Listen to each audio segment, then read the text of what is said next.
Hey guys, barbecue chicken, simplest thing you can really think about, but on the other hand, quite complicated because to make it juicy and tender takes a lot of effort.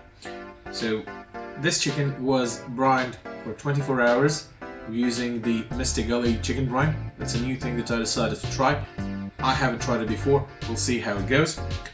But it was 24 hours in the brine and then smoked on 135 Celsius for about 1.5 hours, give or take. Okay, now let's see how we did.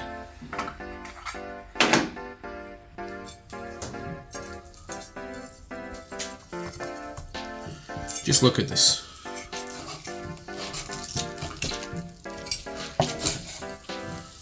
Yeah, this is absolutely tender. We'll cut out the wing.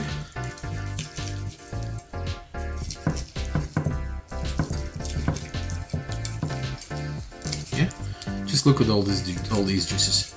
It's beautiful. Okay. Now we'll cut the breast so we can have a look inside.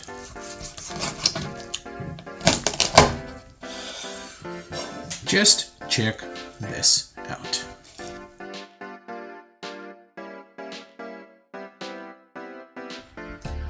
Tender and juicy as anything. I'm dying to dig in to see how it is. So let's see. The brine worked charm. I like it. It does seem a little bit weird when you start because the liquid seems very odd color, but trust me guys, worth it. Well, and I love this. Brined smoked chicken is a perfect way to get your chicken moist, tender and juicy. Recipe, as usual, under the video.